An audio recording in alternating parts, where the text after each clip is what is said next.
12 acre ऊस आणि शेतामध्ये स्वच्छ आणि सुंदर असं बोरचं निचळछंग पाणी मंडळी. प्यायल्यासारखं म्हणजे पाणी खूप गोड आहे. मी पण पिले आता. या ठिकाणी काकांच्या शेतामधला हा ऊस आहे मंडळी. आणि ऊसाची मेहनत करत असताना स्वतः काटेकोर पद्धतीनं लक्ष देऊन उत्पन्न वाढीच्या दिशेनं वाटचाल करत असतात.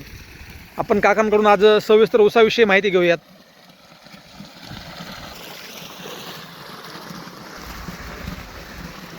याची लागवड कधी केली होती? तिसऱ्या वर्षी चालू आहे. तिसऱ्या वर्षाचा ऊस आहे. वाटत पण नाही की तिसऱ्या वर्षाचा ऊस आहे म्हणून. काय याला कोणत्या प्रकारचे खत घालता? भरपूर आहेत खताचे प्रकार भरपूर आहेत. एकूण तुम्हाला एकंदरीत यावर्षी किती टन ऊस निघाला शेतामध्ये? सांगता येईल ना. गेल्या वर्षी गेलेला गेल्या वर्षी 55 टन झालं.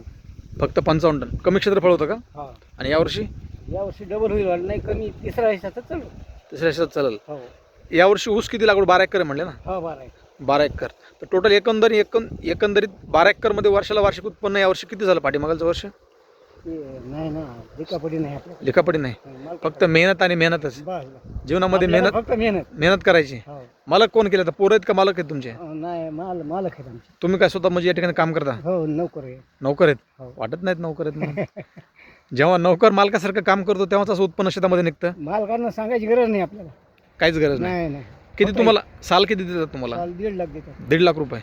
1.5 लाखामध्ये वर्षभर बेजार व्हायचं. तंदुरुस्त शरीर आणि फिटनेस. आता वय किती तुमचं? 65 आहे. 65 वर्ष वय. मेहनत केल्याशिवाय पर्याय नाही. आणि मेहनतीचं खायचं म्हणलं की विषय नाही. 35 वर्षाचा साहेब मी नोकरी करतो. 35 वर्षामध्ये तुम्हाला पगार किती होता? 35 वर्षापूर्वी आजपासून 400 रुपये पण साल केले साहेब. आतापर्यंत चालच करता. 1972 400 रुपये साल. 1972च्या दुष्काळामध्ये तुम्ही काम केलेलं आहे. 4 वर्ष 400 रुपये सालावर काम केलं. अरे बापरे. आता 2026 चालू आहे. तरी भगवंताची कृपा आहे की मेहनत करतात म्हणून तंदुरुस्त ठेवलंय. कुठे इंजेक्शन नाही, दवाखाना नाही, गोळी नाही, काही नाही. पावसात भिजा, उन्हात थांबा, चक्कर नाही, कच नाही. टनाटन. हो, कोणता डॉक्टर येणार नाही. कुठं जायची गरज पडली नाही. 3 टाइम जेवण आणि धंदा.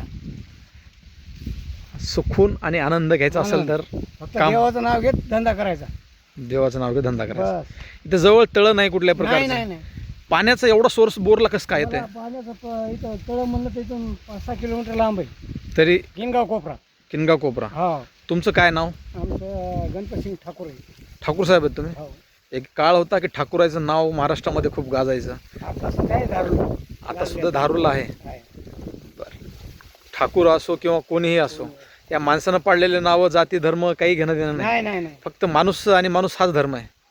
फक्त माणूस एकच आहे. स्त्री आणि पुरुष बस एवढ्याची जात वाटायची नाही. जात वाटायची नाही. देव सगळ्या पाठीच्या, सगळ्याच्याच पाठी. सगळ्यांना खाणं सेम आहे. लय शहाणा झाला, लय मोठा झाला तर काय खातो? काहीच नाही. वांग टमाटर कारलं दोडका भेंडूर अद्रक लसूणच खावं लागेल. खाणार ना. 100% शेतकरी हा जगाचा पोशिंदा आहे. शेतकरी हा जगाचा पोशिंदा आहे. नोकरदार राहू, कोणता आमदार राहू, आपण पिकलेस ती काय खातो? काही खाऊ शकत नाही. त्यामुळं माणूस लय शहाणा झाला तर काय करतो? तर उभाटे हाकतो का म्हणण्याची बारी येते. आणि आयुष्यामध्ये काय कमवलं काय गमवलं हा काहीच विषय नाही. फक्त जीवनाचा आनंद आणि आनंद मंडळी. आणि तो आनंद घेत घेत जगाला जगवणारा शेतकरी कष्ट करून शेतामध्ये सुखी आहे. वयाच्या 65व्या वर्षी सुद्धा शेतामध्ये हाबूक ठोकून काम करणारे काका आपल्यासोबत आहेत. आमचा जर व्हिडिओ आवडला तर नक्कीच लाईक, कमेंट आणि शेअर करायला विसरू नका. काका, हे वेळ, वय आणि काळ पुढच्या 4 पिढीला पाहायला राहील. नक्कीच यूट्यूबच्या माध्यमातून शेअर करा. शेतकरी जीवन. जय जवान जय किसान.